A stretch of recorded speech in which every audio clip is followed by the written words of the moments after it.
Our next destination, ang Cape Bujador. Ito yung pinakamataas na lighthouse dito sa buong Pilipinas and probably sa buong Southeast Asia.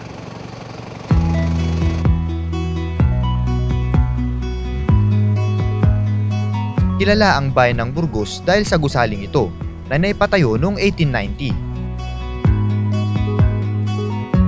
Ang Cape Bujador Lighthouse ay matatagpuan sa bundok ng Barangay Bayog, Burgos, Ilocos Norte. Tanaw ng lighthouse na ito ang China Sea at ang tatlong barangay ng Burgos, ang Barangay Bayog, Ablan at Pupon. Maliban sa bundok na kinatatayuan ng Cape Bujador, meron pang 55 stairs papunta sa main building.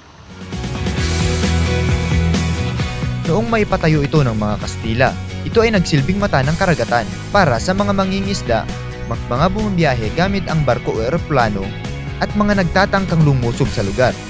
Pero ngayong kasalukuyan, nagsisilbi itong International Coast Guard Station. Dito sa taas may tatlong building at dito sa likod ko, ito yung engine room na nagpapagana sa lighthouse. At dito naman, ito yung kitchen and the main building.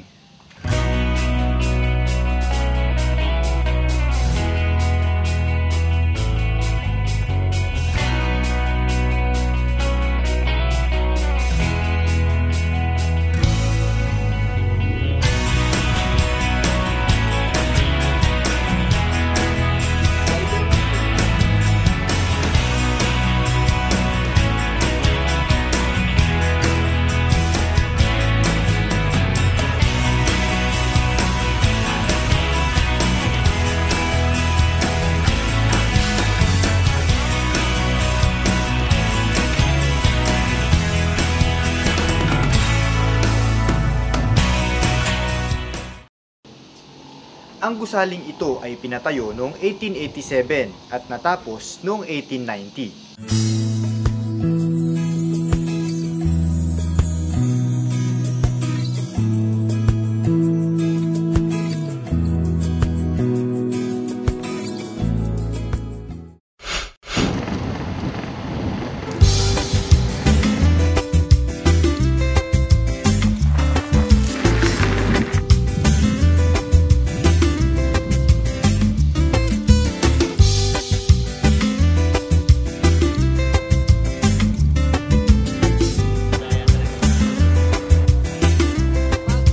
Sunod nating puntahan yung isa sa main attraction dito sa bayan ng Burgos, ang Kapurpurawan Rock Formation.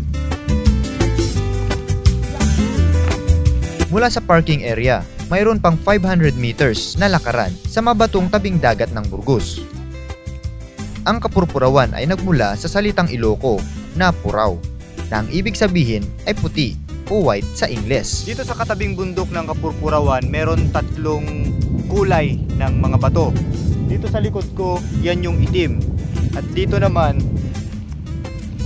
mismo sa Kapurpurawan Rock Formation, ito yung puti. At sa kabila nun is pula.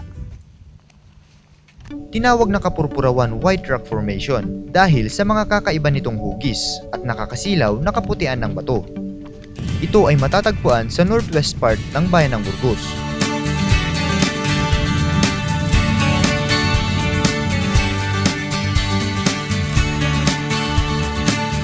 Itong nature-made structure na ito ay isa sa pinaka-main attraction dito sa bayan ng Burgos, Ilocos Norte.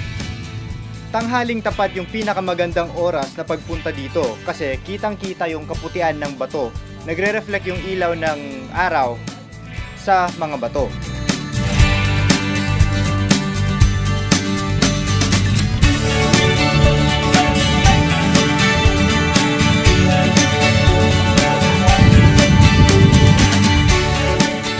Dati ay malaki at makapal yung bato dito sa likod ko.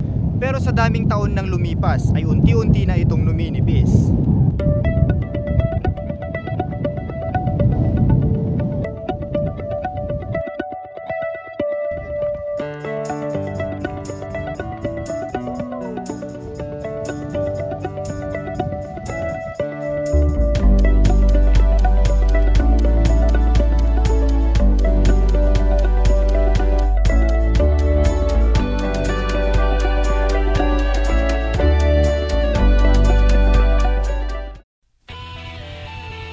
Sa pagbabalik ng trip lang, sisilipin naman natin ang Abyss Waterfalls dito pa rin sa bayan ng Burgos.